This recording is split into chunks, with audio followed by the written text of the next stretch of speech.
تو آپ سب کیا کہنا چاہیں گے؟ فرسٹ آف آل سیلاب نے جو ہے بڑے پیمانے پہ تباہ کاریاں مچائیں اور جانوں کا نقصان ہوا، جانور جو ہے بڑی تعداد میں ان کا ایشو بنا ہوا، جان کی بازی آ رہے، جبکہ کلاؤڈ برسٹ کے بھی جو ہے ایشو سامنے آ رہے ہیں۔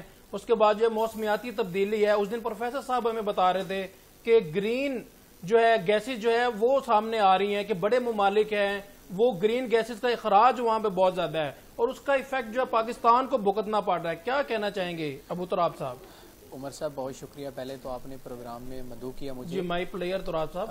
عمر صاحب بات یہ ہے کہ جو کلائمیٹ چینج ہے یہ لامحلہ طور پہ پوری دنیا کے جو جتنے بھی مختلف ممالک ہیں وہ اس کلائمیٹ چینج کے جو چیلنج ہے، بڑا چیلنج، اس کو فیس کر رہے ہیں۔ پاکستان جو ہے وہ زیادہ تر جو متاثر ممالک ہیں، پاکستان کا شمار ان میں ہوتا ہے، اور ہم ہر سال، یہ کوئی اس سال نہیں ہے بلکہ ہر سال ہم سیلاب کی صورتحال کا ہمیں سامنا کرنا پڑتا ہے۔ سیلاب کی تباہ کاریوں سے جو ہے ہمارے چاروں صوبوں میں جو ہے وہ اثرات ہمیں سامنے آتے ہیں، ہماری معیشت جو ہے وہ کمزور پڑتی ہے، کسانوں کو نقصان اٹھانا پڑتا ہے، زرعی شعبہ جو ہے وہ سب سے زیادہ متاثر ہوتا ہے۔ یہ جو کلاؤڈ برسٹ ہے اس کی صورتحال آپ کے سامنے ہے کہ کے پی کے میں اس نے بہت ساری تباہ کاریاں ہوئی ہیں کلاؤڈ برسٹ کی وجہ سے، بڑے پیمانے پہ تباہ کاری۔ جی بالکل ایسے ہی ہے۔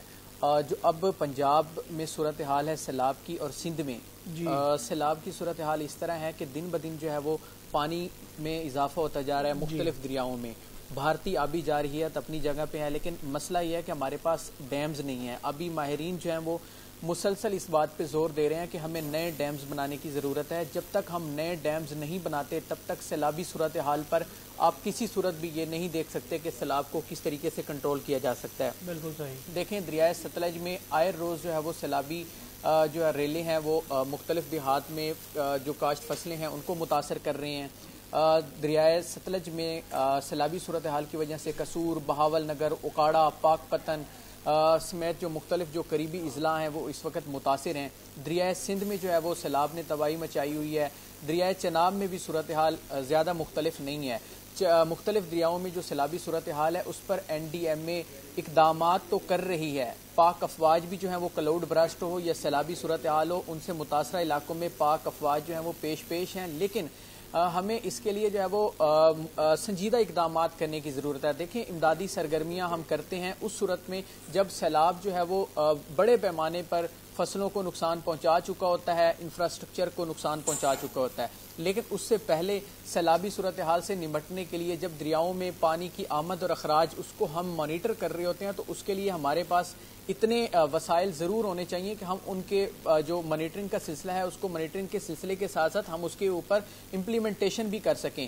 آئے روز جو ہے وہ دریائے ستلج میں سیلاب جو ہے وہ مختلف فصلوں میں مختلف اضلاع میں داخل ہو رہا ہے، ٹھیک ہے۔ دریائے سندھ میں جو ہے آپ دیکھ لیں کہ وہاں پر بھی صورتحال انتہائی گھمبیر ہوتی جا رہی ہے۔ جو کاشتکار جنہوں نے تل کی فصل کاشت کی، جنہوں نے چاول کی فصل لگائی، کپاس کی فصل لگائی، اب وہ فصلیں جو ہیں وہ بالکل نیئر ٹو ڈیڈ ہو چکی ہیں۔ اگر یہی صورتحال رہی، پانی زیادہ کچھ دن تک یہاں پہ جمع رہا تو یہ فصلیں زیادہ دیر تک سیلابی پانی برداشت نہیں کر سکیں گی۔ تو راب صاحب یہ پاکستان میں دیکھا جاتا ہے، فرسٹ آف آل تو کسان پریشان ہو جاتے ہیں کہ پانی کی قلت ہے، ٹھیک ہے، پھر پانی کا قحط، پانی کی قلت سامنے آتی ہے اور ہر سال ہر حکومت کے دور میں آتی ہے، پھر ایک دم سے جو ہے وہ سیلاب آ جاتا ہے جو لوگوں کو بھی بہا کے لے جاتا ہے، جانوں کا بھی نقصان اٹھانا پڑتا ہے، فصلوں کا بھی نقصان اٹھانا کرتا ہے، اور اس کے بعد جو پاکستان تو بیس ہی ایگریکلچر پہ کرتا ہے۔ کیا کہنا چاہیں گے؟ دیکھیں ہماری معیشت میں ریڑھ کی ہڈی جو ہے وہ زراعت ہے، اس بارے میں ہم نہ تو اس حقیقت کو جھٹلا سکتے ہیں اور نہ ہی اسے کنارہ کشی کر سکتے ہیں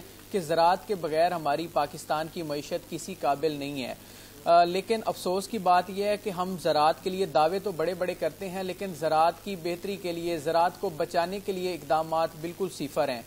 آپ یہ اندازہ لگائیں کہ جو کاشتکار ہیں ان کو 3 سے 4 ماہ تک پانی کی جو ہے وہ قلت کا سامنا رہتا ہے، نہروں کی بندش کا سامنا رہتا ہے۔ اس کے بعد جب وہ نئی فصل لگاتے ہیں تو فوری طور پر صورتحال یہ ہوتی ہے کہ سیلاب آ جاتا ہے، مونسون بارشوں کی وجہ سے ہمارے پاس سٹوریج جو وسائل ہیں وہ نہیں ہے، سٹوریج ریسورسز نہ ہونے کی وجہ سے ہمارے پاس سیلاب کی صورتحال 1 سال نہیں، 2 سال نہیں بلکہ ہر سال پیدا ہوتی ہے۔